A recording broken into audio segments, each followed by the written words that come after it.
जैसा कि आप सभी जानते हैं कि कल हमारे देश का 75वां स्वतंत्रता दिवस है और उम्मीद है कि यह हर जगह बड़े ही उल्लास के साथ मनाया जाएगा। और आप सभी को स्वतंत्रता दिवस की बधाई। आज हम लोग ज्ञान बाग में जो पाठ करेंगे वो होगा जनन का लघुत्तरीय प्रश्न। लघुत्तरीय प्रश्न भी इम्पोर्टेंट है। यह आपको बोर्ड के एग्ज़ाम में रहते हैं और यह 2 नंबर और 4 नंबर दोनों, कभी 2 नंबर में रहते हैं, कभी 4 नंबर में रहते हैं। तो अब हम लोग देखते हैं लघुत्तरीय प्रश्न क्या है। पहला क्या है, तो जनन है तो जनन से रिलेटेड ही होगा। पहला है अलैंगिक जनन की मुख्य विशेषता क्या है। अलैंगिक जनन की मुख्य विशेषता क्या है, तो अलैंगिक जनन की मुख्य विशेषताएं निम्नलिखित हैं। पहला, इसमें जीवों का सिर्फ एक विशिष्ट भाग लेता है, इसमें युग्मक भाग नहीं लेता है, इसमें युग्मक भाग नहीं लेगा। इस प्रकार के जनन में समसूत्री कोशिकाएं विभाजन होता है, समसूत्री जो कोशिकाएं हैं वही विभाजन होगा।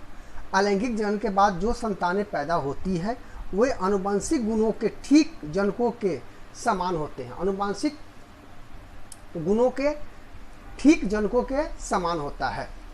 दूसरा क्वेश्चन है द्विखंडन और बहुखंडन में क्या विभेद है, या फिर क्वेश्चन होगा द्विखंडन या बहुखंडन में अंतर स्पष्ट करें।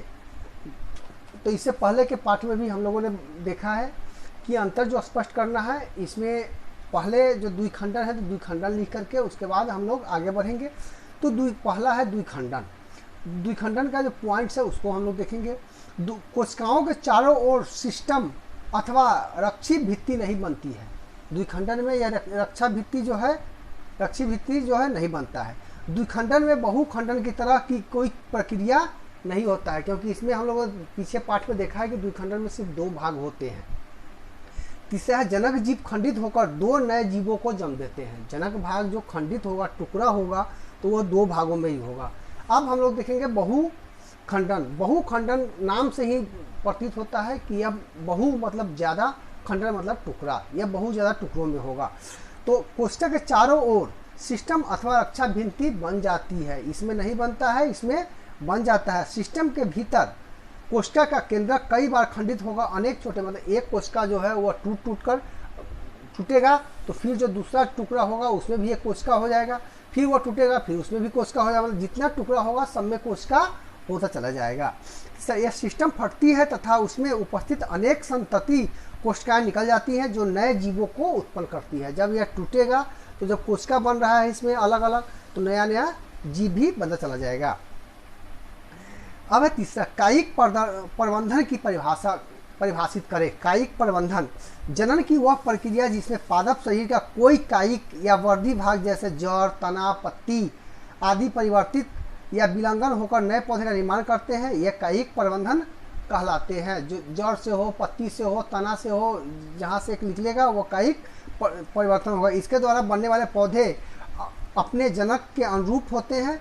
कायिक प्रबंधन समानता आर्किड, अंगूर, गुलाब, सजावटी पौधे में होते हैं। जिस तरह से गुलाब का डंठल काट करके फिर से आप लगा दीजिएगा, वहाँ से फिर एक पौधा निकल जाएगा, उससे जड़ से भी एक पौधा निकलता है। तो यह सब क्या हो गया, कायिक प्रबंधन हो गया।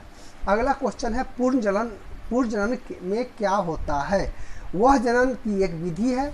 इस जनन में जीवों का शरीर किसी कारण से 2 या अधिक टुकड़ों में खंडित हो जाता है।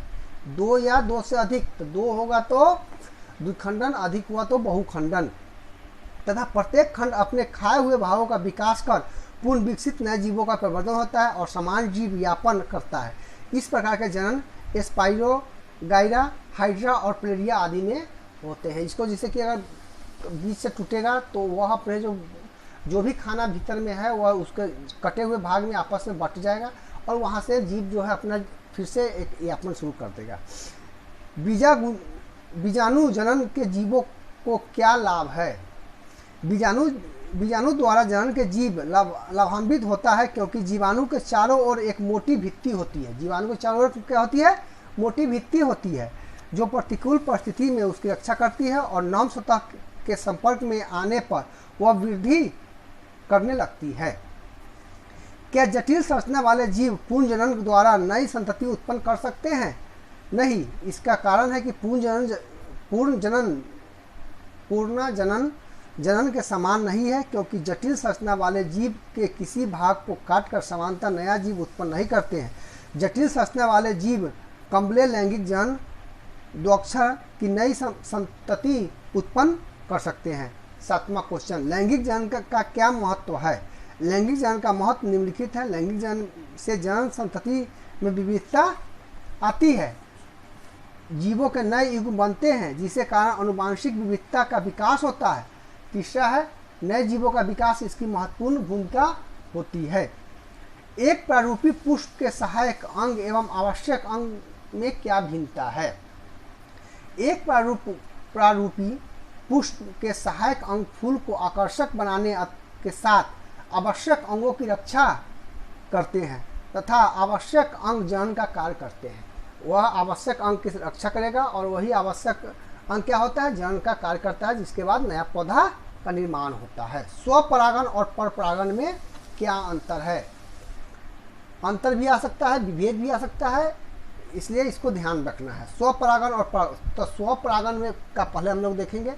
स्वपरागन, परागन उसी फूल के या उसी पौधे के दूसरे फूल के बहिर्काग पर पहुंचते हैं।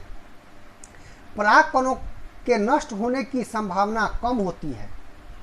तीसरा पॉइंट है, इस क्रिया से उत्पन्न बीज अधिक स्वस्थ नहीं होते हैं। इस क्रिया से नई जातियां उत्पन्न नहीं होती हैं। अब है परपरागन, परागकण किसी दूसरे पौधे के फूल के बहिर्काग पर पहुंचते हैं। परागकणों के नष्ट होने की संभावना अधिक होती है। इस क्रिया से उत्पन्न बीज अधिक स्वस्थ होते हैं और इस क्रिया से नई जातियों के उत्पन्न होने की संभावना अधिक होती है। अलैंगिक जनन की तुलना में लैंगिक जनन से क्या लाभ है? अलैंगिक जनन की अपेक्षा लैंगिक जनन अधिक श्रेष्ठ है। इसके मुख्य कारण निम्नलिखित है।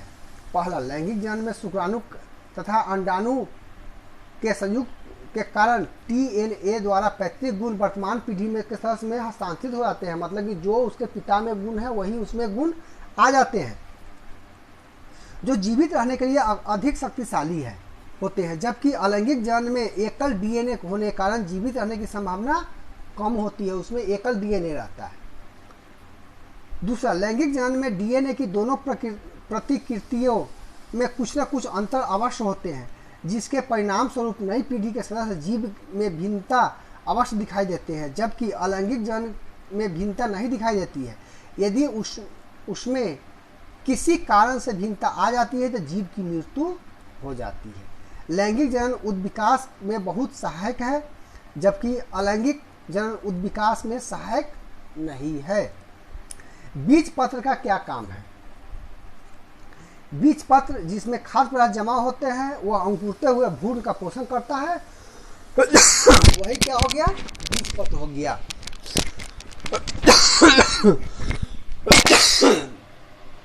तो दोस्तों, इस तरह से हमारा आज लघुतरीय प्रश्न समाप्त हुआ जनन पाठ का। आगे हम लोग जो पाठ है उसको फिर से इस ज्ञान वाक्य के इस पाठ्यक्रम में हम लोग लेके आएंगे। उम्मीद है कि यह वीडियो आप लोग को अच्छा लगेगा। अपने दोस्तों के पास शेयर करें, लाइक करें और एक बार फिर स्वतंत्रता दिवस की पूर्व संध्या पर आप लोगों को हार्दिक बधाई। जय हिंद, जय भारत।